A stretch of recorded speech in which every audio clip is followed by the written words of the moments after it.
Okay, this is a video expanding on the laws of Noah and giving certain practices which are encouraged, as well as elucidating on the given required commandments.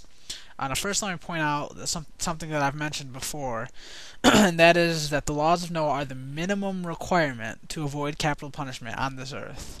That is, in the ideal world where we have the Jewish courts established and Noahide courts established through the seventh law of Noah throughout the world. This is not the end-all for morals, nor should Gentiles avoid doing more. So now that you understand what Noahide laws are, an absolute minimum, as opposed to the end-all, which many people try to paint them to be, let me get to reading some of them for you. Now, just so you know, I'm getting all of my info from, I think it's sagavya.tripod.com. It's YouTube user Omed Yashar's website, and I'll post the link to his website in the video description. It has a ton of great information, and I definitely recommend checking it out. Anyways, here we go. I'll start off by reading the general laws of Noah that you'll see if you look it up online or anything like that. The first one is the prohibition on idolatry, which basically means no acts of religious devotion to anything other than the Creator. No created thing can be worshipped. No blasphemy, that is, no cursing the Creator. No murder. No adultery or forbidden incest. No stealing. No eating the limb or meat from a living animal, and establishing a judicial system seemingly to uphold the previous 6 laws. Now, there are also additional commandments that are given that you are not liable for the death penalty for not upholding, though you're supposed to. So basically, I just wrote a list of positive and negative commandments that fall under the laws of Noah, and I'll just read them off for you. Firstly, as I already said, don't commit idolatry. Second, be very humble. Thirdly, do not get angry. Actually, it says that in all traits you're supposed to remain moderate. And the only 2 exceptions to this that I can find are in terms of pride and anger, and that you're supposed to go to the other extreme of pridefulness, and that is be very humble, as Moses was said to be very humble, and to go to the opposite of getting very angry, and that is to avoid getting angry at all costs. It says that if you need to enforce something on someone and really get a message across, and the only way to do this is by getting angry, then you can act angry, but you should actually remain calm on the inside and know that you're just acting angry so as to get your point across. The next 2 are said to relate to idolatry. That is, do not masturbate and do not go back on your word. It says somewhere, I think in the Mishnah, that he who masturbates and he who goes back on his word as if he committed idolatry. Now, I did a little extra reading on this, and this website was also provided by Omed Yashar's website, and I will give a link to it in this website also in the box. And it basically asks the question, how is masturbation, going back on your word, and idolatry related? First, ask the question, what is the difference between masturbation and sex? And points out that physiologically they are almost identical. Psychologically, however, they are very different. Masturbation is indulging in and expressing self-love. All sexual energy is directed towards oneself.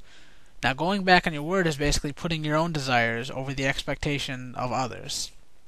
Now, it should be noted that if you go back on your words for a practical reason, such as a death in the family, you're not liable for the transgression. So anyways, back to the original question, what do these 3 things have in common? Each is an act of turning away from the external world and embracing one's inner world as the true reality. One who masturbates turns to his own fantasies for sexual stimulation. The one who goes back on his word turns to his inner whims in order to shun social responsibilities, and the idolater turns to his own desires and the like as the source of his belief as opposed to the Creator's will. Now, to continue on with the list, do not curse God's name or blaspheme. Do not murder. Do not abort a fetus.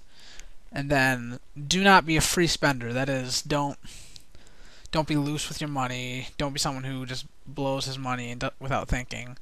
But also, don't go to the other extreme, being overly tight with your money.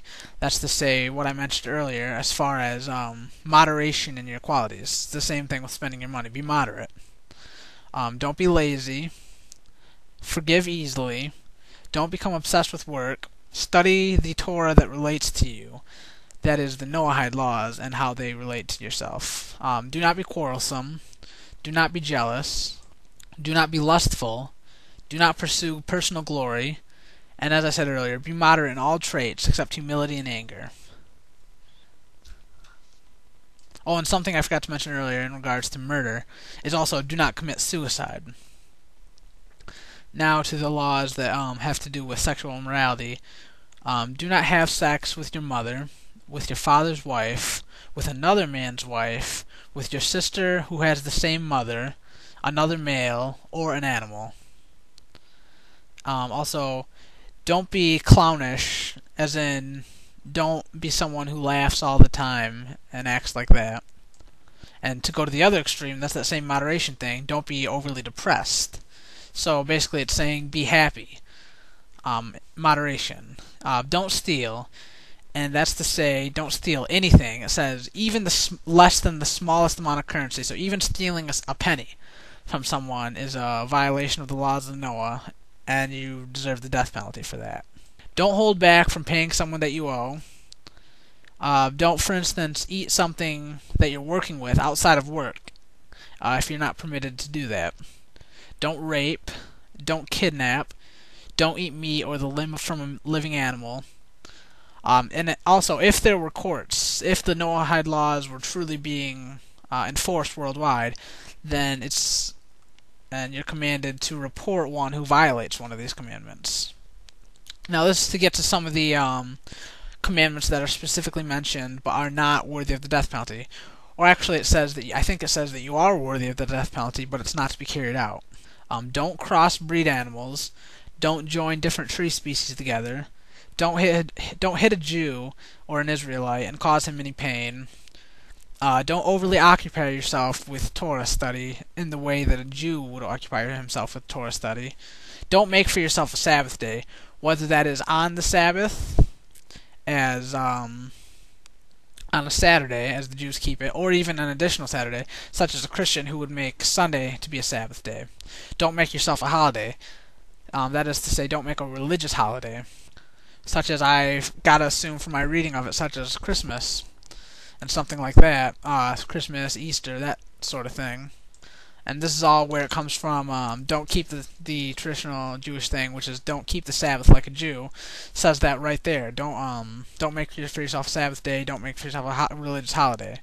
Don't innovate any religious practice at all, and don't create additional commandments which you claim to be from God, which I would assume any religion does. So this gets to the point of, is there any other religion other than Judaism and the Noahide religion that is appropriate in God's eyes? I'm open to correction, but from my understanding, no. Islam probably keeps these commandments, and thus would not be liable for the death penalty, but one who follows this religion does not keep them because he was commanded in the Torah, which is another necessity for being considered a righteous Gentile in the eyes of God. Also, I would have to assume that they bring additional commandments on themselves, which is expressly forbidden, as well as religious innovations, which is forbidden. The same can be said for Christians with their Christmas, as well as their idolatry in worshiping Jesus, a created thing. Now, I suppose I would have to ask the question, what if one celebrates Christmas with no religious undertones? This is something I'd like to get everyone's opinion on, and it's going to kind of dictate this upcoming year for me. My family is very into Christmas, and it would be difficult to avoid. However, if it's truly prohibited, I would have to. I understand that it's intrinsically a religious holiday, but I certainly don't look at it that way. I don't celebrate it as a Christian or as anything like that. So I'd definitely like to get some feedback on that. So I guess my point is, do your own study. If you are, God willing, led to the true faith that could be characterized as Judaism, research the Noahide laws for yourself and keep them to the best of your ability. It says somewhere that a Gentile who keeps the Torah, that is, the Noahide laws, is like a high priest. Now this leads me to my final point, as well as a second question. It says in the Mishnah that Gentiles are able to do additional commandments, and thus are able to study and find out how to carry out these commandments according to proper halakha, although keeping Sabbath as a Jew is forbidden, and Gentiles are even allowed to give offerings. So this leads me to my second and final question that I'd love to hear some feedback on. What of a Gentile who desires to convert?